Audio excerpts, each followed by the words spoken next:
Let's have a great round of applause for your next councilman here in Bay Ridge, Port Hamilton, Dyker Heights, Harry Kagan. Now, we have a man who's busted his shoes across the state. He's run for state controller. He's run for city controller. He knows how to run a tough race. If you say to Justin Brannan, you're a socialist, he truly is, but he won't acknowledge it. But if you go towards Sunset Park, there is a city council woman named Aviles, who is a mini-me of AOC all-out crazy Alexandria Ocasio-Cortez, leader of the socialists. She is embedded in Sunset Park. This man decided to take her on because we got to take the socialists out. And what a surprise they had in their backyard about 3 months ago when Democrats and Republicans came together at Sunset Park, when Eric Adams took the recreational center next to the pool and gave it to 100 illegal aliens. 40 socialists showed up. 500 first-generation Chinese Americans showed up to say no to illegal immigration, yes to legal immigration, and the socialists were shocked.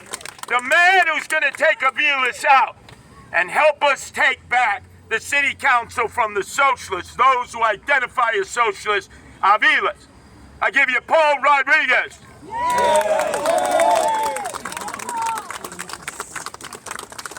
Hello everybody, can you hear me? Yes. So my name is Paul Rodriguez, and as Curtis mentioned, I was the candidate for New York State Controller last year.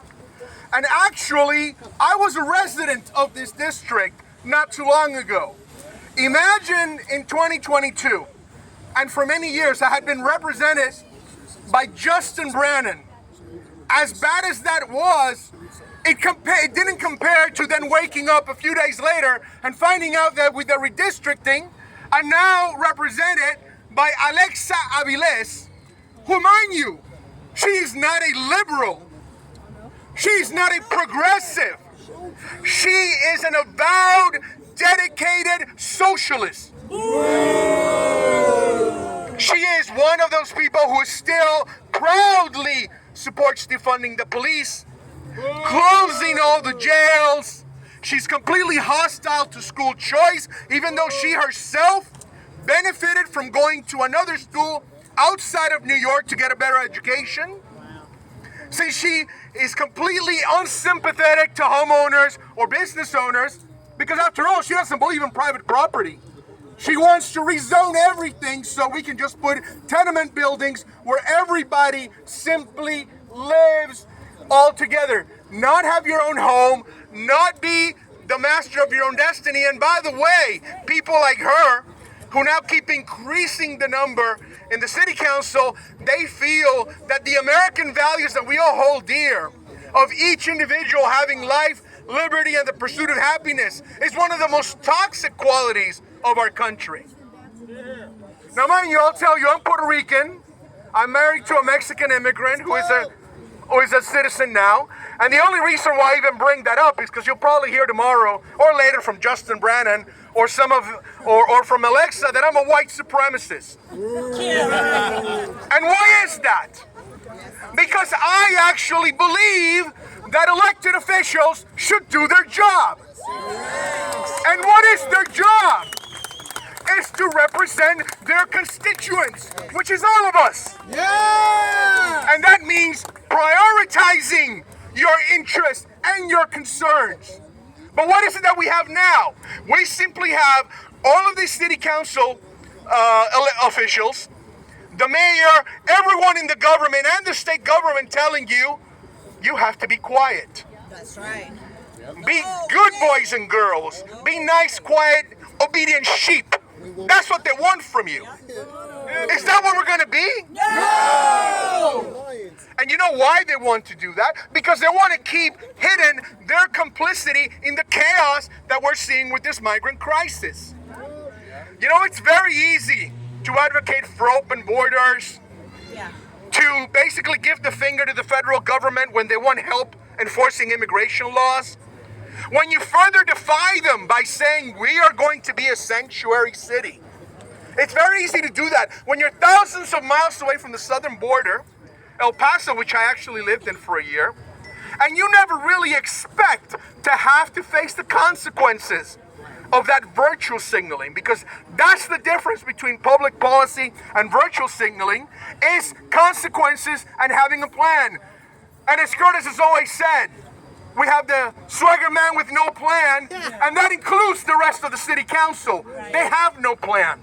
So all they can do is keep you quiet, and if you deign to say a word, then all of a sudden you're a racist. You're a xenophobe. You're a hateful bigot and you hate people. Well, you know what I say? Bueno, I'm not going to say it even in Spanish because it's kind of vulgar. But that's not true. All we do is we believe that representatives should represent their constituents. And in my district now, which is Diker Heights and Sunset Park and Red Hook, that is primarily immigrants. Whether you're first generation or the children or grandchildren of immigrants or members of the diaspora, Puerto Rican diaspora like me, these people simply want their concerns heard. And the more you try to silence them, the angrier they're going to get, as you can see. And you know what happens when people cannot discuss their problems and cannot air them out? The angrier we get, the worse we go to our corners, and the more chaos ensues. So that's why we need to not take this election for granted. It may be an off year, but we need to make an impact in the city council and take out some of those socialists away. Because my opponent, Alexa Aviles, she's not a poser. She's not a pretender. She's a true, believing, dedicated socialist. And despite her smile and her mild-mannered demeanor, she's a very firm believer, and her values do not really coincide with our American values. So, please, on November 7th, do not falter. You have to get out. And between now and then, do not be silent, because this is democracy. This is what democracy looks like. Thank you. Let's have a great round of applause for Paul Rodriguez here.